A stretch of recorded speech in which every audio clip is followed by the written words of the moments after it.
سور زندگی جیسے حضرت اسرافیل علیہ السلام قیامت میں دوسری مرتبہ سور پھونکیں گے لوگوں کو زندہ کرنے کے لیے. جب لوگ زندہ ہو کر حساب کتاب کے لیے چل پڑیں گے تو وہ سور زندگی کہلائے گا. کیا کہلائے گا؟ وہ سور زندگی. تو ایسے ہی حضور اکرم صلی اللہ علیہ وسلم کی آمد اس مری ہوئی دنیا اور اس ختم ہونے کی کگار پر پہنچنے والی دنیا کے لیے گویا سور زندگی ہے. اسی عنوان کے تحت حضرت نے یہ زبردست مضمون لکھا ہے. آیا سمجھ میں؟ ذرا 1400 برس پہلے کی دنیا پر نظر ڈالیے. اونچی اونچی عمارتوں، سونے چاندی کے ڈھیروں اور زرق برق لباسوں کو چھوڑ دیجئے. اس زرق برق کا مطلب وہی چمکدار چمک اور بھڑکیلے لباس جو دور سے نظر آ جاتے ہیں. یہ تو آپ کو پرانی تصویروں کے مرقع اور مردہ عجائب خانے میں بھی نظر آ جائیں گے. یہ دیکھیے کہ انسانیت بھی کبھی جیتی جاگتی تھی. مشرق سے مغرب اور شمال سے جنوب تک پھر کر دیکھ لیجئے اور سانس روک کر آہٹ لیجئے. کہیں اس کی نبض چلتی ہوئی اور اس کا دل دھڑکتا ہوا معلوم ہوتا ہے؟ زندگی کے سمندر میں بڑی مچھلی چھوٹی مچھلی کو کھائے جا رہی تھی. انسانیت کے جنگل میں شیر اور چیتے، سور اور بھیڑیے بکریوں اور بھیڑوں کو کھا رہے تھے. بدی نیکی پر، رذالت شرافت پر، یعنی رذالت شرافت کی ضد ہے، کمینگی. رذالت کا ہم دوسرا ترجمہ کمینگی بھی کر سکتے ہیں. رذالت شرافت پر، خواہشات عقل پر، پیٹ کے تقاضے روح کے تقاضوں پر غالب آ چکے تھے. لیکن دیکھو، روح کا تقاضا جب سکون کا حاصل کرنا ہو تو انسان کو بھوک نہیں لگتی. گھر میں کوئی بیمار ہو تو بھوک مر جاتی ہے. کسی کا کوئی عزیز مر جائے تو کئی دن تک بھوک کا احساس نہیں ہوتا. سمجھ میں آئی نہیں بات؟ تو یہ روح کا تقاضا ہے. انسان کے دل کا خوش ہونا یہ روح کا تقاضا ہے. پریشانی کا نہ آنا یہ روح کا تقاضا ہے. لیکن انسانیت اتنی نیچے گر چکی تھی کہ روح کا تقاضا کوئی اہمیت نہیں رکھتا تھا. بس پیٹ ہی پیٹ کے پیچھے پڑے ہوئے تھے، خواہشات ہی خواہشات کے پیچھے پڑے ہوئے تھے. پیٹ کے تقاضے روح کے تقاضوں پر غالب آ چکے تھے. لیکن اس صورتحال کے خلاف اتنی لمبی چوڑی زمین پر کہیں احتجاج نہ تھا. یعنی اتنی بےہودگی اور کمینگی پھیلی ہوئی تھی، اس کے باوجود کوئی یہ کہنے والا نہیں تھا کہ بھئی یہ غلط ہے، اسے چھوڑو اور اچھی راہ اپناؤ. انسانیت کی چوڑی پیشانی پر غصے کی کوئی شکن نظر نہیں آتی تھی. ساری دنیا نیلام کی ایک منڈی بن چکی تھی. بادشاہ و وزیر، امیر و غریب اس منڈی میں سب کے دام لگ رہے تھے اور سب کوڑیوں میں بک رہے تھے. کوئی ایسا نہ تھا جس کا جوہر انسانیت خریداروں کے حوصلے سے بلند ہو اور جو پکار کر کہے کہ یہ ساری فضا میری ایک اڑان کے لیے کافی نہیں، یہ ساری دنیا اور یہ پوری زندگی میرے حوصلے سے کم تھی، اس لیے ایک دوسری ابدی زندگی میرے لیے پیدا کی گئی. میں اس فانی زندگی اور اس محدود دنیا کی ایک چھوٹی سی کسر پر اپنی روح کو کیسے فروخت کر سکتا ہوں؟ قوموں اور ملکوں کے اور ان سے گزر کر قبیلوں اور برادریوں کے اور ان سے آگے بڑھ کر کنبوں اور گھرانوں کے چھوٹے سے چھوٹے گھروندے بن گئے تھے. یعنی ہر ایک اپنی دنیا میں مگن ہو گیا تھا. بالشتیوں کی طرح ان گھروندوں میں رہنے کے عادی بن چکے تھے. کسی کو ان میں تنگی اور گھٹن محسوس نہیں ہوتی تھی اور کسی کو اس سے زیادہ وسیع تر انسانیت کا تصور باقی نہیں رہا تھا. یعنی ہر ایک اپنی زندگی میں مگن، کسی کے بارے میں کچھ سوچنے کا وقت ہی نہیں تھا. زندگی ساری سود و سودا اور مکر و فن میں گھر کر رہ گئی تھی. انسانیت ایک سرد لاشا تھا جس میں کہیں روح کی تپش، دل کا سوز اور عشق کی حرارت باقی نہیں رہی تھی. انسانیت کی سطح پر خضر و جنگل اگ آیا تھا. ہر طرف جھاڑیاں تھیں جن میں خونخوار درندے اور زہریلے کیڑے تھے، یا دلدلیں تھیں جن میں جسم سے لپٹ جانے والی اور خون چوسنے والی جونکیں تھیں. اس جنگل میں ہر طرح کا خوفناک جانور، ہر طرح کا شکاری پرندہ اور ان دلدلوں میں ہر قسم کی جونک پائی جاتی تھی، لیکن آدم زادوں کی اس بستی میں کوئی آدمی نظر نہیں آتا تھا۔ جو آدمی تھے وہ غاروں کے اندر، پہاڑوں کے اوپر اور خانقاہوں اور عبادت گاہوں کی خلوتوں میں چھپے ہوئے تھے اور اپنی خیر منا رہے تھے۔ یعنی جن لوگوں کو کچھ فکر تھی کہ بھئی یہ ماحول ایسا کیوں بن گیا، اسے سدھرنا چاہیے، تو وہ بھی اس ماحول کے سدھار سے مایوس ہو کر الگ الگ اپنی اپنی جگہوں میں، خلوتوں میں، تنہائیوں میں جگہ لے چکے تھے، اور وہ ان سب سے ہٹ کر اپنی زندگی میں وہ بھی اپنے طور پر مگن تھے۔ یعنی ان کی اصلاح سے وہ مایوس تھے کہ یہ تو سدھر نہیں سکتے، لہٰذا اپنے آپ کو بچاؤ۔ تو انہوں نے بھی یہ کیا اپنی خیر منا رہے تھے، یا زندگی میں رہتے ہوئے زندگی سے آنکھیں بند کر کے فلسفے سے اپنا دل بہلا رہے تھے، یا شاعری سے اپنا غم غلط کر رہے تھے، اور زندگی کے میدان میں کوئی مرد میدان نہ تھا۔ دفعتاً انسانیت کے اس سرد جسم میں گرم خون کی ایک رو دوڑی، نبض میں حرکت اور جسم میں جنبش پیدا ہوئی۔ جن پرندوں نے اس کو مردہ سمجھ کر اس بے حس جسم کی ساکن سطح پر بسیرا کر رکھا تھا، ان کو اپنے گھر ہلتے ہوئے اور اپنے جسم لرزتے ہوئے محسوس ہوئے۔ قدیم سیرت نگار اس کو اپنی زبان خاص میں یوں بیان کرتے ہیں کہ کسریٰ شاہ ایران کے محل کے کنگرے گرے اور آتش پارس ایک دم بجھ گئی۔ زمانہ حال کا مورخ اس کو اس طرح بیان کرے گا کہ انسانیت کی اس اندرونی حرکت سے اس کی بیرونی سطح میں اضطراب پیدا ہوا۔ جب زمین کے نیچے پانی ہلتا ہے، سمندر میں نیچے پانی ہلتا ہے تو اوپر جو ہے پانی میں حرکت محسوس ہوتی ہے، اضطراب پیدا ہوا۔ اس کی اس ساکن و بے حرکت سطح پر جتنے کمزور اور بودے قلعے بنے ہوئے تھے، ان میں زلزلہ آیا۔ مکڑی کا ہر جالا ٹوٹتا اور تنکوں کا ہر گھونسلہ بگڑتا نظر آیا۔ زمین کی اندرونی حرکت سے اگر سنگین عمارتیں اور آہنی برج خزاں کے پتوں کی طرح جھڑ سکتے ہیں، تو پیغمبر کی آمد سے کسریٰ اور قیصر کے خود ساختہ نظاموں میں زلزلہ کیوں نہ پیدا ہوگا، تزلزل کیوں نہ ہوگا۔ زندگی کا یہ گرم خون جو انسانیت کے سرد جسم میں دوڑا، محمد رسول اللہ صلی اللہ علیہ وسلم کی بعثت کا واقعہ ہے، جو متمدن دنیا کے قلب مکہ معظمہ میں پیش آیا۔ یعنی جب زمین میں زلزلہ آنے سے اونچی عمارتیں ڈھہ سکتی ہیں، تو پھر ایسے رسول کی آمد سے قیصر و کسریٰ کے نظاموں میں زلزلہ کیوں نہ آ سکتا تھا۔ آپ کی آمد تو تھی ہی ایسی جو ہے دنیا کو خوش کرنے والی چیز اور باطل کو تباہ کرنے والی۔ آپ نے دنیا کو جو پیغام دیا، اس کے مختصر لفظ زندگی کی تمام وسعتوں پر حاوی ہیں۔ تاریخ گواہ ہے کہ انسانی زندگی کی جڑیں اور اس کے جھوٹے قصر زندگی کی بنیادیں کبھی اس زور سے نہیں ہلائی گئیں جیسی اس پیغام لا الہ الا اللہ محمد الرسول اللہ کے اعلان سے ہلائی گئی، اور دنیا کے کند ذہن پر کبھی ایسی چوٹ نہیں پڑی تھی جیسی ان لفظوں سے پڑی۔ تو وہ غصے سے تل ملا گیا، یعنی باطل اس زمانے کا غصے سے تل ملا گیا، اور اس نے جھنجھلا کر کہا اجعل الآلہۃ الہ واحدہ ان ھذا لشیء عجاب، کیا ان سب کو جن کی ہم پرستش کرتے تھے اور جن کے ہم بندے بنے ہوئے تھے اڑا کر ایک ہی معبود مقصود بنا رکھا ہے؟ یہ تو بڑے اچنبے کی بات ہے۔ یعنی اس بات پر تعجب ہوتا تھا کہ ہم تو 360 بتوں کی پوجا کرتے آ رہے ہیں، اور اتنے سارے بتوں کو چھوڑ کر ہم ایک معبود کے پیچھے چلے جائیں، یہ تو بڑے اچنبے کی بات ہے۔ اس ذہن کے نمائندوں نے فیصلہ کیا کہ یہ ہمارے نظام زندگی کے خلاف ایک گہری اور منظم سازش ہے، اور ہم کو اس کا مقابلہ کرنا ہے۔ وَانطَلَقَ الْمَلَأُ مِنْهُمْ أَنِ امْشُوا وَاصْبِرُوا عَلَىٰ آلِهَتِكُمْ إِنَّ هَٰذَا لَشَيْءٌ يُرَادُ۔ ان کے سردار اور ذمہ دار ایک دوسرے کے پاس گئے کہ چلو اور اپنے معبودوں پر جمے رہو، یہ تو کوئی طے کی ہوئی بات معلوم ہوتی ہے۔ یہ نعرہ زندگی اور انسانیت کے پورے تصور پر ایک قاری ضرب تھی جو ذہن کے پورے سانچے اور زندگی کے پورے ڈھانچے کو متاثر کرتی تھی۔ اس کا مطلب تھا، جیسا کہ آج تک سمجھا جاتا رہا، یہ دنیا کوئی خودرو جنگل نہیں، بلکہ یہ مالی کا لگایا ہوا آراستہ باغ ہے، اور انسان اس باغ کا سب سے اعلیٰ پھول ہے۔ یہ پھول جو ہزاروں بہاروں کا سرمایہ ہے، بے مقصد نہیں کہ مل دل کر رہ جائے۔ انسان کے جوہر انسانیت کی اس خالق کے سوا کوئی قیمت نہیں لگا سکتا۔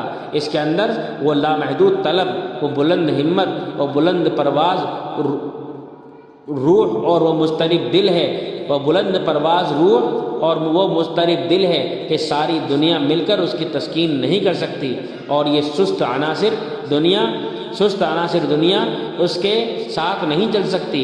اس کے لیے غیر فانی زندگی اور ایک لامحدود دنیا درکار ہے۔ اس کے سامنے زندگی ایک قطرہ اور یہ دنیا بازیچہ اطفال ہے۔ وہاں کی راحت کے سامنے یہاں کی راحت، اور وہاں کی تکلیف کے سامنے یہاں کی کوئی تکلیف حقیقت نہیں رکھتی۔ اس لیے انسان کا فطری تقاضا خدائے واحد کی عبادت، اس کی خود شناسی، رضا الہی کی طلب اور اس کی زندگی اس کے لیے جد و جہد ہے۔ انسان کو کسی روح، کسی مخفی اور فرضی طاقت، کسی درخت اور پتھر، کسی قسم کی دھات اور جمادات، کسی مال و دولت، کسی جاہ و عزت، کسی طاقت و قوت اور کسی روحانیت و عظمت کے سامنے بندوں کی طرح جھکنے اور سبزے کی طرح پامال ہونے کی ضرورت نہیں۔ وہ صرف ایک بلندی کے سامنے سب سے زیادہ پست اور سب پستیوں کے مقابلے میں سب سے زیادہ بلند ہے۔ وہ سارے عالم کا مخدوم اور ایک ذات کا خادم ہے۔ پوری دنیا اس کے قدموں میں گرے گی۔ کب؟ جب وہ ایک اللہ کے قدموں میں گرے گا۔ اس کے سامنے فرشتوں کو سجدہ کرا کر اور اس کو اللہ کے سوا ہر ایک کے سجدے سے منع کر کے ثابت کر دیا کہ کائنات کی طاقتیں جن کے فرشتے امین ہیں اس کے سامنے سرنگوں اور سر بسجود ہیں، اور اس کا سر اس کے جواب میں اللہ کے سامنے جھکا ہوا ہے۔ یعنی حضور اکرم صلی اللہ علیہ وسلم کی آمد نے ایسا انقلاب پیدا کیا اور یہی چیز آ کر سکھائی کہ ساری معبودوں سے اور ساری قوتوں سے اور ساری دنیا کی ہر چیز سے اپنے ذہن کو ہٹاؤ اور اس کو اپنا معبود نہ بناؤ، بلکہ ایک اللہ کے سامنے اپنی گردن جھکا لو اور باقی ساری طاقتیں تمہارے قدموں میں آ کر گر جائیں گی۔ اللہ اقبال نے کہا تھا نا کہ محمد سے وفا تو نے تو ہم تیرے ہیں، یہ جہاں چیز ہے کیا لوح و قلم تیرے ہیں۔ یعنی اگر اللہ کے رسول صلی اللہ علیہ وسلم کی لائی ہوئی شریعت کو اپنا لیا تو پھر کوئی تمہارے آگے نہیں ٹک سکتا۔ ہماری وہی کیفیت اور ہمارا وہی مقام تھا، اور آج ساری دنیا ہمیں ڈرا رہی ہے۔ اب حضور کی شان میں گستاخیاں کی جا رہی ہیں اور کسی کے سر پہ کوئی جو نہیں رینگ رہی، کسی کو کوئی فرق ہی نہیں پڑ رہا کہ اللہ کے نبی صلی اللہ علیہ وسلم جنہیں پڑھ رہا ہے ان کے پاس کوئی قوت نہیں ہے کہ وہ ظالم کا اپنی قوت سے مقابلہ کر سکے اور حضور کی ذات کا اپنی طاقت سے دفاع کر سکے۔ ان کے پاس قوت نہیں ہے تو وہ بیچارے کوئی بائیکاٹ کر کے اور کوئی احتجاج کر کے کام چلا رہا ہے۔ جن کے پاس قوت ہے وہ آج بھی انہی کے ساتھ دے رہے ہیں۔ یعنی کل میں نے ایک صاحب سے بات کی سعودی میں کہ بھئی آپ کے یہاں احتجاج کی کیا شکل ہے، بائیکاٹ وغیرہ کی؟ وہ کہنے لگے یہاں تک جو پتہ ہی نہیں کچھ ہو بھی رہا ہے دنیا میں۔ میں نے کہا کیسی بے حسی ہے بھائی، سعودی عرب کے پاس اللہ نے مال کے اعتبار سے، قوت کے اعتبار سے اور مقام کے اعتبار سے، ہر اعتبار سے اسے اونچا رکھا ہے، لیکن سعودی عرب اس وقت پوری دنیا میں سب سے زیادہ گر گیا ہے۔ جس کویت کے بارے میں ہم سنتے تھے کہ وہاں بہت زیادہ بے حیائی اور جو ہے عجیب حالات ہیں، سب سے پہلے اس ظالم کے خلاف آواز اٹھانے والا کویت ہے۔ سب سے پہلے بائیکاٹ اس ظالم کا فرانس کا کویت نہیں کیا، اس پھر قطر، ترکی پیش ہے اور چیزوں میں بھی، اور جو ہے پڑوس کے ملکوں میں بھی، بنگلہ دیش میں بھی، اور سب جگہ احتجاجات ہو رہے ہیں۔ تو یہ جن کے پاس قوت ہے وہ کچھ کر نہیں رہے، جن کے پاس قوت نہیں ہے وہ اپنا جس طرح بھی دفاع کر سکتے ہیں کر ہی رہے ہیں، اور قوت کے حساب سے اللہ نے انسان کا مکلف بنایا ہے۔ تو بہرحال حضور کی لائی ہوئی سیرت اور حضور کا لایا ہوا دین ہمارے لیے ایسا زبردست ذریعہ ہے دنیا کو غلام بنانے کا کہ اس کے علاوہ کوئی اور ذریعہ ہے ہی نہیں۔ کہ صحابہ کی مختصر سی تعداد اور پوری دنیا پر حاوی ہو گئی، کس بنیاد پر؟ کلمہ لا الہ الا اللہ محمد رسول اللہ کو ساتھ لینے کی بنیاد پر۔ یہ ایک ایسا نسخہ ہے کہ جس کو جہاں جیسے کہتے ہیں نا نسخہ کیمیا، یہ ایک کیمیا والا نسخہ ہے۔ دنیا کا ذہن اتنا شل ہو چکا تھا کہ وہ مادیت اور محسوسات اور جسم اور پیٹ کے حدود سے باہر آسانی سے کام نہیں کر سکتا تھا۔ یعنی ذہن نے کام کرنا بند کر دیا تھا، اس سے اوپر کی سوچنا ہی بند کر دیا تھا۔ لوگوں کا ذہن اتنا اتھلا ہو چکا تھا کہ وہ کسی انسان سے متعلق گہرا اور بلند تصور قائم ہی نہیں کر سکتا تھا۔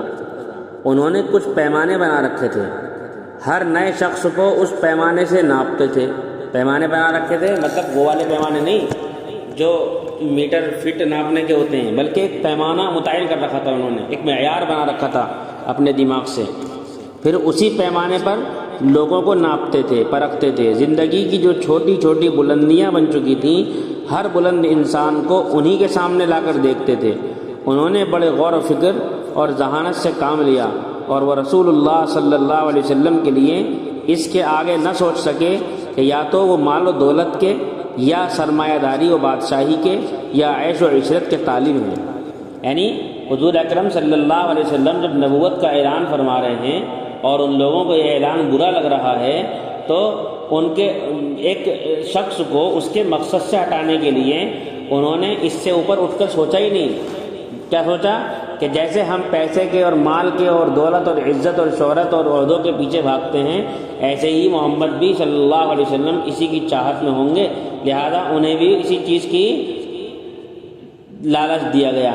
کیا کہا گیا کہ اگر تم چاہتے ہو کہ خوبصورت عورت چاہیے تو ہماری بیٹیوں میں مکے میں جو سب سے خوبصورت ہوگی اس سے تیری شادی کرا دیں گے۔ اگر تم چاہتے ہو کہ ہمیں سرداری چاہیے تو ہم بغیر کسی اختلاف کے تجھے اپنا سردار ماننے تیار ہیں۔ تجھے دولت چاہیے تو ہم دولت کے انبار لگا دیں گے۔ یعنی یہی سوچا انہوں نے۔ کیوں؟ اس لیے کہ جتنی چھوٹی انسان کی سوچ ہوتی ہے، دوسرے کے بارے میں بھی وہ اتنا ہی چھوٹا سوچتا ہے۔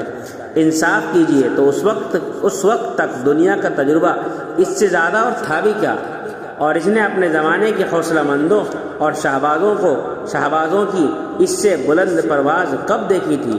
انہوں نے آپ کی خدمت میں ایک وفد بھیجا۔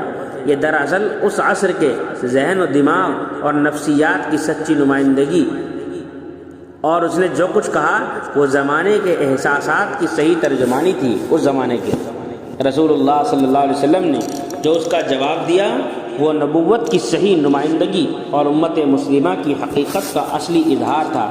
آپ نے ثابت کر دیا کہ آپ ان میں سے کسی چیز کے طالب نہیں، آپ جس چیز کے داعی ہیں وہ ان کی ان بلند چیزوں سے اس سے بھی زیادہ اونچی ہے جتنا آسمان اس زمین سے۔ یعنی جو چیز آپ لے کر آئے ہیں وہ ان کی سوچ کے مطابق جو بلند چیزیں ہیں ان چیزوں سے اتنی اونچی نہیں کہ جتنا آسمان سے زمین، زمین سے آسمان، بلکہ اس سے بھی زیادہ اونچی ہے۔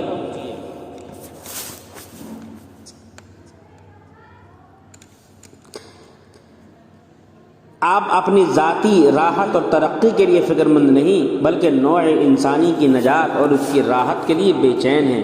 آپ اس دنیا میں اپنے لیے کوئی مصنوعی جنت بنانے کے خواہش مند نہیں بلکہ جنت سے نکالے ہوئے انسان کو حقیقی جنت میں ہمیشہ کے لیے داخل کرنا چاہتے ہیں۔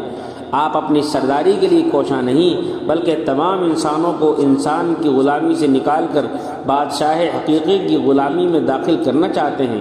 اسی بنیاد پر یہ امت بنی اور یہی پیغام لے کر تمام دنیا میں پھیل گئی۔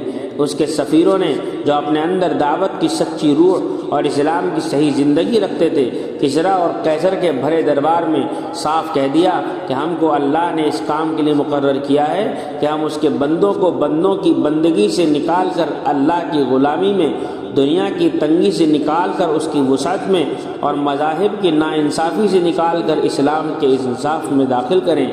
ان کو جب اپنے اصولوں پر حکومت قائم کرنے اور چلانے کا موقع ملا تو وہ جو کچھ کہتے تھے اور جس کی دوسروں کو دعوت دیتے تھے اس کو جاری کر کے دکھا دیا۔ یعنی صحابہ نے جو کہتے تھے اور جس کو وہ دوسروں پر نافذ کرنا چاہتے تھے اس کو اپنے اوپر نافذ کر کے انہوں نے دکھا دیا۔ ان کی معیاری حکومت کے زمانے میں کسی انسان کی بندگی نہیں ہوتی تھی بلکہ اللہ کی بندگی ہوتی تھی۔ کسی انسان یا جماعت کا حکم نہیں چلتا تھا بلکہ اللہ کا حکم چلتا تھا۔ ان کا حاکم جس کو وہ خلیفہ کہتے تھے معمولی سی انسانی تحقیر پر کہہ اٹھتا تھا کہ لوگ ماں کے پیٹ سے آزاد پیدا ہوئے تھے، تم نے ان کو کب سے غلام بنا لیا۔ حضرت عمر نے فرمایا تھا تم نے ان کو کب سے غلام بنا لیا، یہ تو آزاد پیدا ہوئے ہیں۔ ان کا بڑے سے بڑا حاکم بڑی بڑی بادشاہتوں کے دارالسلطنت میں اس شان سے رہتا تھا کہ لوگ اس کو مزدور سمجھ کر اس کے سر پر بوجھ رکھ دیتے تھے۔ یعنی بڑے سے بڑے حاکم کا معیار زندگی یہ تھا کہ لوگ اسے مزدور سمجھ کر اس کے سر پر بوجھ رکھ دیتے تھے اور وہ اس کو ان کے گھر پہنچا آتا، ان کا دولت مند انسان اس طرح زندگی گزارتا تھا کہ معلوم ہوتا تھا کہ وہ اس زندگی کو زندگی اور اس کی راحت کو راحت ہی نہیں سمجھتا، اس کی نظر کسی اور زندگی پر ہے اور اس کو طلب کسی اور راحت کی ہے۔ اس امت کا وجود دنیا کے ہر گوشے میں مادی حقیقتوں اور جسمانی لذتوں کے علاوہ ایک بالکل دوسری حقیقت کے وجود کا اعلان ہے۔ ایک دوسری دنیا کی لذتوں میں ان کا دل ہی نہیں لگتا، ایسا لگتا ہے جیسے زمین کے لوگ ہی نہیں ہیں۔ جب اس زمانے کے لوگ جہاں جہاں چھاپا پہنچے ہیں وہ دیکھتے تھے تو کیا کہتے تھے کہ یہ انسان ہی نہیں لگتے۔ اس کا ہر فرد پیدا ہو کر اور مر کر بھی اس حقیقت کا اعلان کرتا ہے کہ دنیا کی طاقتوں سے بڑی ایک دوسری طاقت ہے اور اس زندگی سے زیادہ حقیقی دوسری زندگی ہے۔ وہ دنیا میں آتا ہے تو اس کے کان میں اسی حق کی اذان دی جاتی ہے، مرتا ہے تو اسی شہادت و مظاہرے کے ساتھ اس کو رخصت کیا جاتا ہے۔ جب اس دنیا پر بے حسی اور موت کا سکوت طاری ہو جاتا ہے اور شہر کی ساری آبادی معاش کی جد و جہد میں سرتاپا غرق ہو جاتی ہے اور دنیا میں مادی ضرورتوں کے علاوہ کوئی اور ضرورت اور محسوس حقیقتوں کے علاوہ کوئی اور حقیقت جیتی جاگتی نظر نہیں آتی، اس کی وہی اذان اس طلسم کو توڑ دیتی اور اس کا اعلان کرتی ہے کہ نہیں، جسم اور پیٹ سے زیادہ ایک دوسری روشن حقیقت ہے اور وہی کامیابی کی راہ ہے۔ حی علی الصلاح حی علی الفلاح۔ بازار کا شور اس نعرہ حق کے سامنے دب جاتا ہے اور سب حقیقتیں اس حقیقت کے سامنے ماند پڑ جاتی ہیں اور اللہ کے بندے اس آواز پر دیوانہ وار دوڑ پڑتے ہیں۔ جب رات کو پورا شہر میٹھی نیند سوتا ہے اور یہ جیتی جاگتی دنیا ایک وسیع قبرستان ہوتی ہے، دفعتاً موت کی اس بستی میں زندگی کا چشمہ اس طرح ابلتا ہے جس طرح رات کی سیاہی میں صبح کی سفیدی نمودار ہو۔ الصلاۃ خیر من النوم سے اونگتی سوتی انسانیت کو تازگی اور زندگی کا نیا پیغام ملتا ہے۔ جب کسی طاقت و سلطنت کا کوئی فریب خوردہ یعنی دھوکے میں پڑا ہوا انا ربکم الاعلی کہ میں تمہارا سب سے بڑا سب سے اونچا پروردگار ہوں اور ما لکم من الہ غیری میرے سوا تمہارا کوئی معبود نہیں کا نعرہ لگاتا ہے، جب کوئی طاقت اور سلطنت کا فریب خوردہ یہ نعرے لگاتا ہے انا ربکم الاعلی اور ما لکم من الہ غیری، تو ایک غریب مؤذن اسی مملکت کی بلندیوں سے اللہ اکبر کہہ کر اس کے دعوی خدائی کا تمسخر اڑاتا ہے یعنی مذاق اڑاتا ہے اور اشہد ان لا الہ الا اللہ کہہ کر حقیقی بادشاہت کا اعلان کرتا ہے۔ اس طرح دنیا کا مزاج بے اعتدالی سے اور اس کا دماغ بہکنے سے محفوظ رہتا ہے۔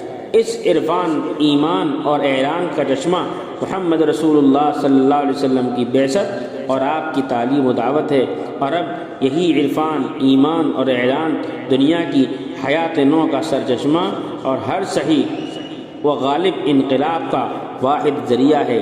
یہ سحر جو کبھی فردہ ہے کبھی ہے امروز، نہیں معلوم کہ ہوتی ہے کہاں سے پیدا، وہ سحر جس سے لرزتا ہے سبستان وجود، ہوتی ہے بندے مومن کی اذان سے پیدا۔